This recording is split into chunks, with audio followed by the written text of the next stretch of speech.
The two documents, which are basically kind of almost drafted together, is the LP agreement, which is limited partner agreement, and the PPM, which is the private placement memorandum. A lot of what's in the LP agreement is incorporated into the private placement memorandum, and that document is a document that you use in your fundraising. And so it has a lot of things in there like business strategy, fees, expenses, and that's all laid out. And again, the attorney that's familiar with the space will know what the market is for your type of strategy. The old 2 and 20 model may be able to be utilized, but if you don't have a name, don't have a really good track record, you might have to change on your fees in order to attract capital.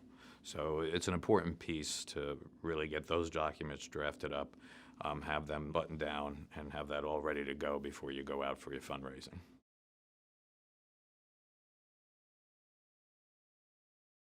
Again, depends on your pedigree and where you've come from. So I've talked to GPs that are setting up their funds that never used a placement agent, hit their number that they were trying to raise in less than a year, and we're all set.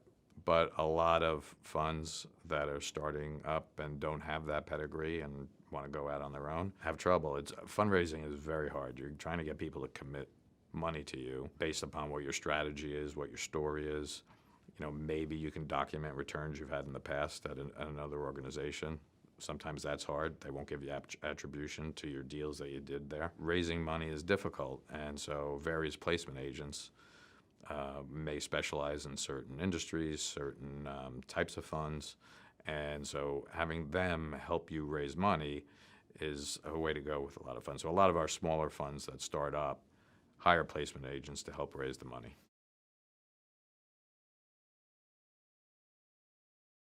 A lot of institutions now want to have a third-party administrator do the books and records. It doesn't take away the role of the CFO. The CFO will review that information, and the CFO will do all the reporting. So that's always helpful internally, so the CFO can concentrate on other things and also take some things off the GP. Your first year, you'll be doing a lot of investing, and so there won't be a lot of sales or cash coming in, so it's a lot of cash going out. So the administrator is responsible for capital calls. So if you're going to make an investment, you have to call capital, because in a private equity fund, you don't raise capital immediately. You do it deal by deal. You'll raise capital for maybe management fee payments.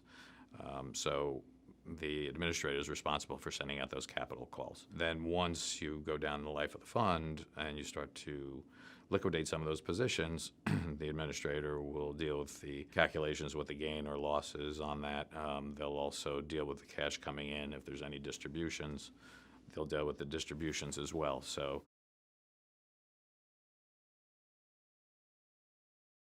you need an auditor to audit the fund. So most documents, whether you're registered or not, require you to have an outside audit. Again, similar to what we talked about with the attorney and the administrators, the right firm could help you in fundraising. And also the size of your fund may determine who you're going to look at. So, a lot of the mega funds will go to the big four. Funds that are smaller than that would look for more boutique auditing firms that are tied into the area. So Withum is one of those firms that can handle, mid-market or even larger funds.